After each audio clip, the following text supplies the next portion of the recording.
이렇게 짐벌을 사용해서 슬로우를 걸어야 좀 더 부드럽게 활용할 수 있습니다.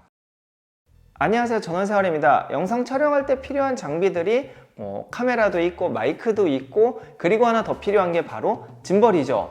저 같은 이제 방구석 영상러들은 사실 짐벌이 필요는 없는데, 요즘에 이제 야외 촬영이 많아지면서 이런 브이로그라든지 아니면 야외에서 움직이면서 사물을 찍어야 되는 상황에서 거의 사실 이전에는 핸드폰을 많이 썼어요. 근데 핸드폰 아무리 좋아졌다 하지만 이런 미러리스에 제대로 된 렌즈를 촬영한 그 결과물과 비교해 보면 선회도라든지 이런 화질 차이가 엄청 나거든요.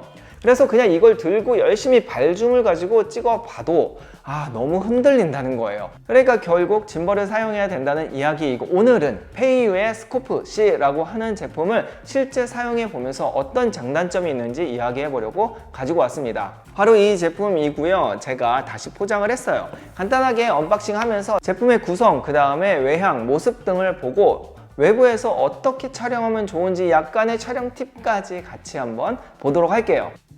그 전에 스코프의 제품에 종류가 좀 있어요. 프로도 있고 C도 있고 일반도 있고 미니도 있는데, 이 차이점부터 간단하게 화면 보면서 체크하고 넘어가죠. 스코프는 총 4가지 종류가 있습니다. 미니, 스코프, 스코프 C, 그리고 스코프 프로가 있는데요. 우선 미니 같은 경우에는 1.2kg까지 가능해요. 그리고 스코프 C는 2.5kg, 그 다음에 프로는 4.8kg까지 올라갑니다. 그리고 작동 범위는 크게 신경 안 써도 될 것 같고, 스코프와 스코프 C의 차이점은 무게는 같지만 여기 보시면 스크린이 터치 스크린 혹은 버튼이라는 점이에요. 이거는 둘 다 장단점이 있습니다. 터치 스크린은 보기는 편한데요, 직관적으로 누르기는 저는 버튼이 더 편한 것 같습니다. 그래서 저는 스코프 C를 선택을 했고, 가격도 더 싸고요.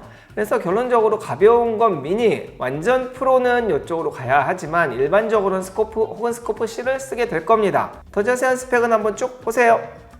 실제로 작동하는 방법도 되게 중요한데, 저도 맨 처음에 기기를 사면 유튜브에서 매뉴얼을 잘 찾아보거든요. 누군가 잘 설명을 해놨기 때문이죠. 저도 오늘 잘 한번 설명을 해보도록 하겠습니다. 누군가에게 도움이 되길 바라며. 보면은 이제 축이 3개가 있죠. 하나, 둘, 3개가 있는데, 이 축을 잘 활용을 해서 처음에 카메라 세팅을 제대로 하지 않으면 중심 잡기가 굉장히 힘듭니다. 이게 2kg 넘게 지지를 한다고 해도 중심을 못 잡으면 1kg도 못 버텨요. 그래서 그 부분을 한번 보도록 할게요. 자, 스코프 C 이렇게 삼각대해서 올려놨습니다. 기본적으로 그냥 카메라를 여기다 달았을 때에도 수평이 맞게만 해주시면 됩니다. 그 과정을 정답은 없어요. 제가 세팅하는 방법을 알려드릴 거예요. 우선 저는 이렇게 카메라 일부러 렌즈를 좀 앞에 튀어나온 무거운 거를 장착을 했고요. 얘는 6400입니다. 실제 무게는 한 850g 정도 돼요. 그러니까 무게는 아무 문제가 없어요. 수평이 안 맞으면 모터가 지원을 못한다는 이야기예요. 한번 해볼게요. 처음에 딱 꺼내면 이렇게 축이 다 잠겨져 있을 겁니다. 안 움직이겠죠. 여기에서 이쪽에 있는 여기 있는 이제 은색들, 요 축, 틸트 축을 좀 풀어주고요. 그 다음에 얘도 풀어줍니다. 그래서 이렇게 움직이게 한 다음에 제가 이렇게 잡아서 촬영을 할 거기 때문에 이쪽이 전면이에요. 이렇게 달면 되겠죠. 자, 우선은 얘를 달아줍니다. 이렇게 우선 대충 해봐요. 우선 해봐야 돼. 그리고 나서 앞으로 기울어져. 그러면 이거를 맞춰주는 거예요. 어떻게? 뒤로 빼면 되죠. 이렇게 해서 딱 했을 때, 이렇게 놨을 때 약간 뒤로 빠지잖아요. 그러면은 살짝 앞으로 밀면 돼요. 이런 식으로 아이고 앞으로 너무 많이 밀었네요. 이렇게 수평을 맞춰주면 됩니다.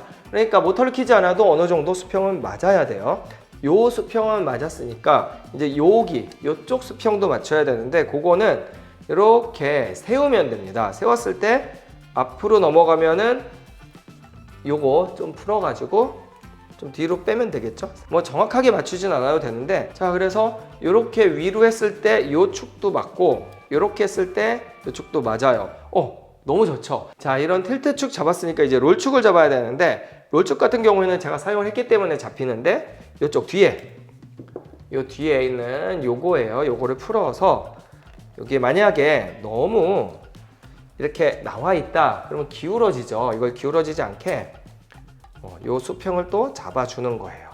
그냥 딱 놨을 때 어느 정도 잡힌다 그러면 되는 거고, 마지막으로 요거 풀어주고, 요거는 이게 매뉴얼에 보면은 약간 옆으로 눕혀서 봤을 때 얘가 수평이 되게 맞추라고 하는데 제가 그렇게 맞춰 보니까 약간 좀 모터에 무리가 되더라고요. 그래서 저는 앞쪽으로 밀어줘요. 살짝 앞쪽으로 밀어서 나중에 전원을 켰을 때 잔진동이 오면은 약간 축이 안 맞는 거거든요. 그랬을 때 조금 앞으로 밀어가면서 그 잔진동을 없애서 모터에 그 수평을 맞춰 줍니다. 자, 어쨌든 이렇게 맞춰서 전원을 켜볼 거예요. 저 전원을 꾹 눌러주면 자, 이게 수평이 안 맞으면 뭐 덜덜덜덜덜 거리고 약간 잔진동이 느껴지고요. 그 다음에 여기에서 이렇게 들었을 때에도 수평이 안 맞으면 여기서 끄딱끄딱끄딱 하면서 모터에 좀 무리가 돼요. 그래서 이 정도면 수평 굉장히 잘 맞는 거예요. 이렇게 해놓고 촬영을 해야 됩니다. 자, 그리고 사용 기능 한번 보죠. 우선은 여기 이제 전원 버튼 아까 말씀드렸죠. 전원 버튼을 누르면 이게 수평이 잡아집니다. 그리고 이제 좀 이렇게 사용을 해요. 좀 사용을 하다가 수평으로 원래대로 오고 싶어. 그러면 앞에 있는 트리거 버튼을 2번 따닥 누르면 수평이 와요. 자, 예를 들어서 이렇게 사용했어요. 했다가 이걸 2번을 따닥 누르면 그렇죠. 이게 중앙으로 딱 오는 거고요. 자, 요 뒤쪽에 버튼들이 많은데 여기에서 이제 요 셔터 버튼도 있고요. 그 다음에 얘는 위아래로 움직이는 버튼이에요. 이렇게 얘가 좋은 게 터치가 아니고 물리 버튼이어서 저는 좀 직관적이어서 좋더라고요. 자, 그 다음에 여기 M이라고 있어요. 펜축, 틸트, 롤축이라고 되어 있는데 자, 이거는 펜축만 활성화가 되어 있다고 보면 돼요. 그래서 틸트나 롤축은 다 잡혀 있어요. 얘가 움직이지가 않죠. 그런데 이렇게 그렇죠. 이렇게 하는 거는 움직입니다. 자, 요 M을 눌러가면서 바꿔주는 거예요. 이번에 누르면 틸트랑 펜이 불이 켜졌죠. 그러면은 이렇게 봐서 위, 아래 움직이는 거는 다 움직이고요. 그 다음에 이렇게도 움직이고, 그 다음에 이제 기울어지는 거는 안 움직여요. 이렇게. 자, 그리고 한 번 더 누르면 롤축까지 다 불이 들어왔습니다. 이제 완전히 다 움직이는 거예요. 위아래 양옆으로 기울어지기도 하고 아래 위로 뭐 이런 것들 다 돼요. 자, 그리고 한 번 더 누르면은 리셋이 되고 다시 한 번 누르면은 다 풀려요. 이 불이 하나도 안 들어온다는 이야기는 아무리 해도 그냥 이 방향을 계속 본다는 얘기예요. 돌려도 자, 이렇게 해서 사용 목적에 따라 쓰면 되는데 저는 펜이랑 틸트 불 들어오게 하고 사용을 합니다. 왜냐하면 야외에서 이렇게 밑에 보고 위에 보고 사람 따라갈 때 기울기는 사실 움직이면 안 되고 양옆에 위아래는 움직여야 되거든요. 뭐 사람마다 좀 다르기는 해요. 자, 이런 식으로 사용하면 되죠. 자, 그리고 페이오스콥이라는 어플을 사용해서도 짐벌을 만질 수가 있는데 우선은 전원을 켠 다음에 어플을 실행시키면은 원래 자동으로 연결이 잘 되는데 여기 안 되네요. 안 될 때 한 번 더 눌러주면 이렇게 해서 연결이 됩니다. 그럼 이 안에서 이제 여러 가지 짐벌의 기능들을 쓸 수 있는 거예요. 몇 가지만 보면 이렇게 기능 안내 보면은 뭐 자동 회전 이렇게 해서 이렇게 누르면은 계속 돌아간다든지 뭐 이런 기능들을 사용을 할 수가 있고 속도를 좀 빠르게 느리게 이거는 자 보세요. 지금 느리게 해놓으면은 천천히 쫓아가고 왼손이라 힘들다. 빠르게 해놓으면 빠르게 쫓아오죠. 이 움직이는 속도 같은 것도 조절을 좀 할 수가 있고요. 그 다음에 여기 썸 휠 설정인데 여기 있죠. 여기 요 휠을 뭐 맨 처음엔 이제 가로 롤러 이걸 움직이면은 좌우로 움직이게 할 수도 있고 그 다음에 항행 방향축 이렇게 양옆으로 그리고 부양축 위아래로 이렇게 설정을 해서 내 촬영 스타일에 맞게 세팅을 하면은 돼요. 뭐 아시다시피 중심 잡으려면은 여기 트리거 2번 따닥 누르면 중심을 잡아지죠. 그 외에도 여러 가지 기능들이 있으니까 어플 한번 사용해 보는 것도 괜찮고 그리고 이야기 안 한 부분이 갑자기 생각이 났어요.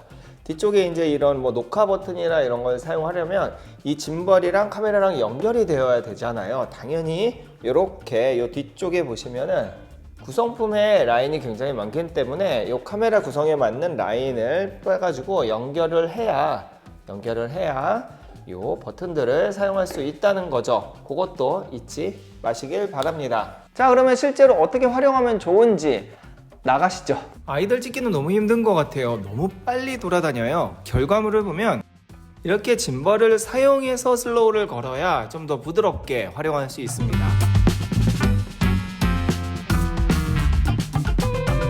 또 우리 아이 댄스 영상도 짐벌은 꼭 있어야겠죠?